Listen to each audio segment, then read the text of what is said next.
আসসালামু আলাইকুম। আপনার একটা ভিডিও নিয়ে আসলাম, দেখেন এই বের কথা শুনেন, যা কয় সত্য কথা কইতেছে। অপু বিশ্বাস জিম করতেছে, কবে জানিস বুবলি তুই নাক কাটা, নাক ফাটা, আর অন্য এক বক্স দিয়ে বুবলির নাক ফাটিয়ে দিব। অপু বিশ্বাস,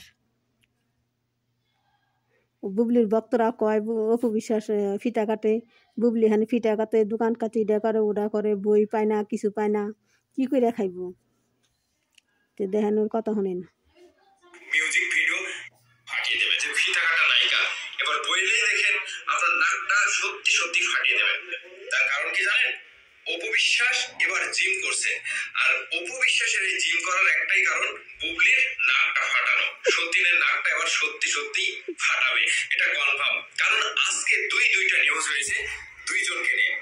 ভাই আমার এই ভাইয়ের কথা হয় না, আমার খুবই আর হাস্য লাগতেছে, হাসি যা লাগতেছে, আমার হাসি থাম হইতেছে না। বুবলির নাক এমনি বুসা, এক নাক আর এমনি বুসা, আর এক নাক দিয়ে একবারে হাত দিয়ে নাক, বুবলির নাক বক্স দিয়ে বুবলির নাক ফাটিয়ে হেলে দিব। একদিক থেকে বুবলিকে নিয়ে একটা নিউজ হয়েছে যে বড় একটা ব্যবসায় নামছে, নতুন ব্যবসায় নামছে বুবলি। সে ব্যবসাটা কি? বুবলি এবার নতুন করে প্রযোজনা প্রতিষ্ঠান খুলেছে এবং তিনি সিনেমা, নাটক, মিউজিক ভিডিও প্রযোজনা করবেন। তার প্রোডাকশন হাউসের নাম হচ্ছে বিগ প্রোডাকশন হাউস। এদিক থেকে অপু বিশ্বাস কিন্তু জিমে ব্যস্ত, আর এই জিমে ব্যস্ত হওয়া কিংবা অপু বিশ্বাসের সাথে কোনটা যাচ্ছে সেটা কিন্তু অপু বিশ্বাস নিজেই সিলেক্ট করছে। ঠিক যেন এখানে একটা বিষয় লক্ষ্য করে দেখবেন যে কে কাকে ফলো করছে। অপু বিশ্বাস কি বুবলিকে ফলো করছে, নাকি বুবলি অপু বিশ্বাসকে ফলো করছে? আমার মনে হচ্ছে এবার বুবলি যদি অপু বিশ্বাসকে শুধু বলে যে ফিতা কাটা নায়িকা, এবার বইলেই দেখেন আপনার নাকটা সত্যি সত্যি ফাটিয়ে দেবে।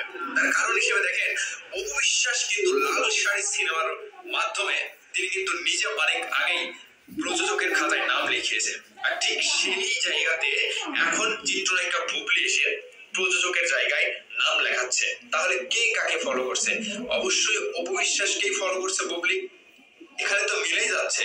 আর অপু বিশ্বাসকে বারবার অপমান করা কিংবা খোঁচা দেওয়া কিংবা আরেকজনকে বোন বানিয়ে, বোন পাতিয়ে অপু বিশ্বাসকে ফিতা কাটা নায়িকা বলে সম্বোধন করা, এখান থেকে একটা বিষয়টা স্পষ্ট হয়ে গেল যে এতদিন পর্যন্ত তাহলে বুবলি অপু বিশ্বাসকে ফলো করে এসেছে।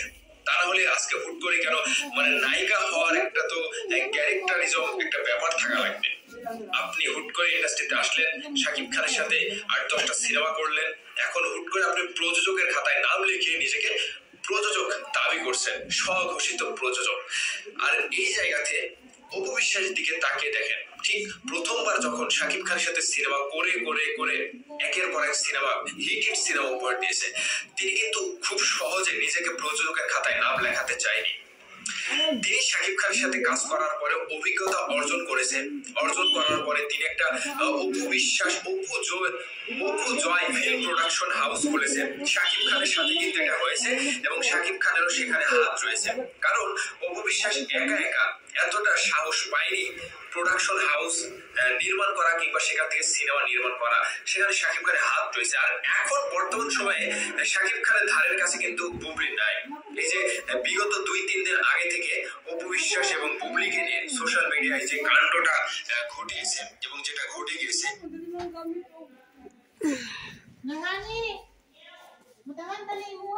আসসালামু আলাইকুম, আপনারা কেমন আছেন? ভালো আছেন?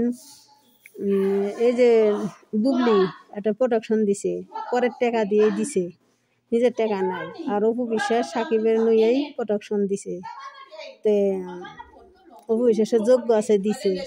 আর বুবলি তো খালি কপি করে আইলো, অপু বিশ্বাসের কপি করে আইলো। এই কপি আর ছাড়বো না, অপু বিশ্বাসের পিস আর ছাড়বো না।